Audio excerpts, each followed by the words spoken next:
Hey beautiful humans, my name is Dannii and I help people thrive despite their health challenge. This is a video series to explain my journey. A lot of people have asked me what I've done to heal, how I am now, the stuff that I believe in, etc. I live with multiple sclerosis, I live symptom free with MS, and I'd really love a central place that you can come and watch some videos and hear about my story. So here we are. In previous videos, I have shared what led up to my diagnosis. So if you haven't watched them, please go back and do. And this video is about medication and about, well, not taking medication and my beliefs and my experiences of that. So it was a couple of years ago that I didn't have MS in New Zealand and I did in Australia, so they had different diagnostic criteria. My neurologist expectedly, because the mainstream medical professionals or conventional medical professionals generally side with pharmaceuticals or medication to treat disease. Previous to my diagnosis, I had started already a journey with a naturopath, with a few naturopaths, and I'd started my journey to natural health. I'd been on a detoxification retreat after like a year or so of travel and went to this detox retreat in Thailand where I did like a fast and I did colonics and I did this, reset of my body and cleansing. So I'd started that. And then when I came back to New Zealand and I studied my psychology degree, I wanted to initially clear out my digestive problems and my acne. So I started to work with a naturopath who then helped me heal my gut and who then changed my diet. Well, I changed my diet with her. My whole life changed when I changed my diet. Everything shifted, and I developed a really robust understanding of our not only our gut health but the role nutrition plays in our lifestyle and our health, our immune system, our immune function, inflammation, which is now, my knowledge of this has now deepened over the last so many years since my MS diagnosis. However, I already had a really solid understanding of that when we jumped to my diagnosis in Australia in 2016.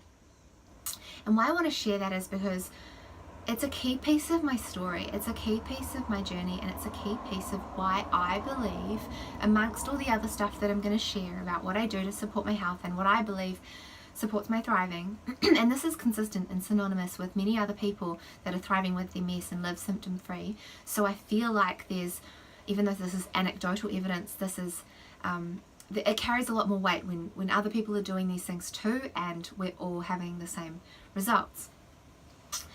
Including one of my biggest MS inspirations, who I found out about after the fact that I too am living this way, Dr. Terry Wall, who's beautiful and incredible, has a beautiful and incredible story, which you can find her TED Talk on YouTube, which is called Minding Your Mitochondria, and she talks about nutrition for healing and thriving with an autoimmune disease, not just MS but autoimmune diseases in general, and disease in general. So jumping to my diagnosis, the neurologist of course laid out all the drug options.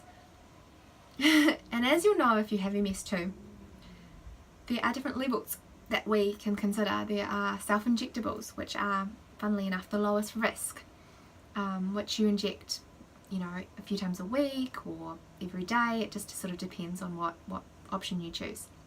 So you have to inject yourself, which didn't quite go down well with me because I don't mind needles, but I don't really want to do it to myself if I can help it. But that wasn't the main factor why I was not so keen. The second level is tablets or pills. They're a little bit higher risk in terms of they come with more side effects and more risk factors associated with them. The third level would be infusion, which many people go for because they like the idea of, and I understand that convenience, they like the idea of applying or taking medication less often, less frequently. Sometimes the infusions are, I'm not exactly sure, but sometimes it's 6 monthly, or maybe a bit more, maybe 3 monthly. I guess it just depends on your course of treatment that your neurologist creates for you. However, those were kind of the 3 tiers, and the infusions are, I guess, the easiest option, yet they come with the highest risk apparently. And when we get to some of these, you know, middle and higher level medications for MS. We are talking akin to chemotherapy. We are talking immune suppressant therapies. So the idea is that they are trying to modulate or alter your immune system, which, if we go by the kind of medical model, is attacking, and in the case of MS, our nerves, or the myelin, or the covering of the nerves, to create certain, you know, symptoms and certain outcomes. So that's kind of the thinking behind these medications. The other thing I want to highlight is that they are not going at the cause of MS or any other autoimmune disease. This is medication in general. It is actually just trying to slow or stop the progression.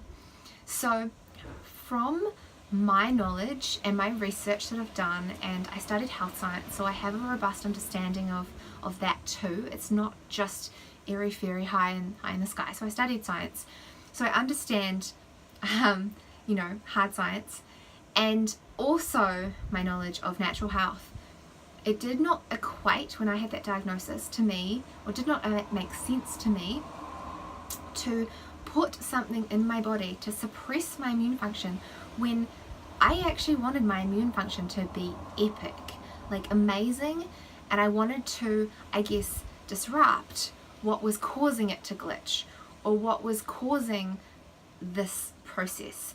And it's the same with any other disease. It's the same if you've got thyroid issues. It's like your immune system attacking, if you will, or disrupting your thyroid function. And not once did that conventional, I guess, advice ask why. And that's something that I want to share right now, because it's a really important question to ask any professional that you're working with. But why? But why? Why are you telling me to eat broccoli? Why are you telling me not to eat broccoli? Why are you telling me to have this medication? What is it going to do? And why? And why? And why? And why? So keeping on asking that question. So this is just a video about like why I chose to not have medication at the time of diagnosis, and what else I decided to do about it, which I'll share in another video. In short, I didn't have any symptoms of MS.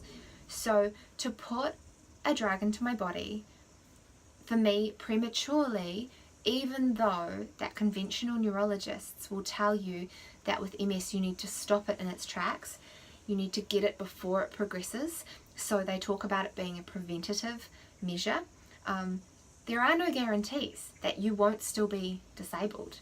And I thought, you know what, I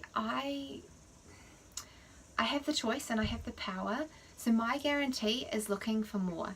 I've always had this belief and this knowing and more knowledge now that we have that choice and we have that power, and the conventional doctors are very amazing, you know, at certain things.